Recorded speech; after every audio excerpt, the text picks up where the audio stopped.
5. Plural marriages. In the early history of marriage, the unmarried women belonged to the men of the tribe. Later on, a woman had only one husband at a time. This practice of one man at a time was the first step away from the promiscuity of the herd. While a woman was allowed but one man, her husband could sever such temporary relationships at will. But these loosely regulated associations were the first step toward living pairwise in distinction to living herdwise. In this stage of marriage development, children usually belonged to the mother. The next step in mating evolution was the group marriage. This communal phase of marriage had to intervene in the unfolding of family life because the marriage mores were not yet strong enough to make pair associations permanent. The brother and sister marriages belonged to this group. 5 brothers of one family would marry 5 sisters of another. All over the world, the looser forms of communal marriage gradually evolved into various types of group marriage, and these group associations were largely regulated by the totem mores. Family life slowly and surely developed because sex and marriage regulation favored the survival of the tribe itself by ensuring the survival of larger numbers of children. Group marriages gradually gave way before the emerging practices of polygamy, and polyandry among the more advanced tribes. But polyandry was never general, being usually limited to queens and rich women. Furthermore, it was customarily a family affair, one wife for several brothers. Caste and economic restrictions sometimes made it necessary for several men to content themselves with one wife. Even then, the woman would marry only one, the others being loosely tolerated as uncles of the joint progeny. The Jewish custom requiring that a man consort with his deceased brother's widow for the purpose of raising up seed for his brother was the custom of more than half the ancient world. This was a relic of the time when marriage was a family affair rather than an individual association. The institution of polygamy recognized at various times 4 sorts of wives. 1. The ceremonial or legal wives. 2. Wives of affection and permission. 3. Concubines, contractual wives. 4. Slave wives.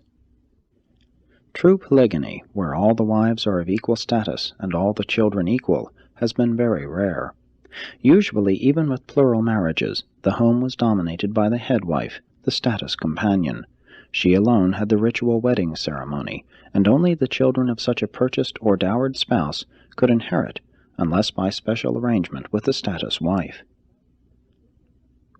The status wife was not necessarily the love wife.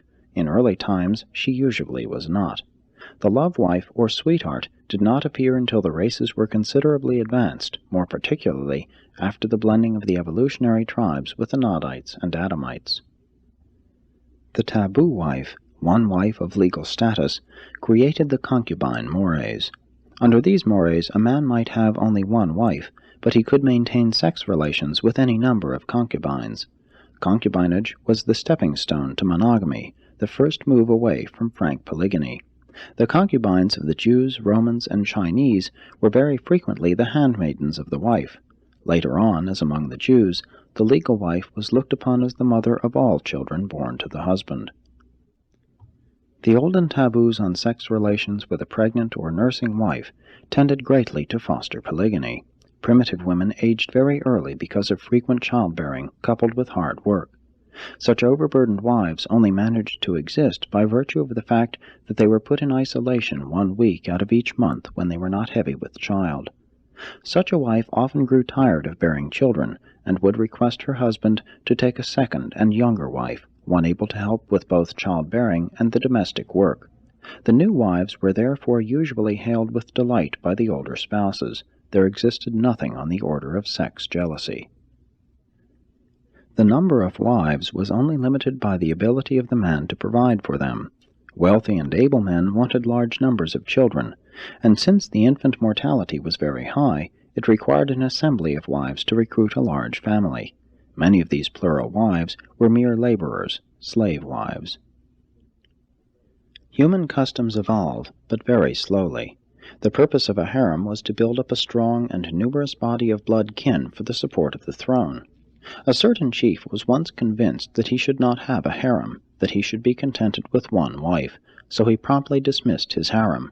The dissatisfied wives went to their homes, and their offended relatives swept down on the chief in wrath, and did away with him then and there.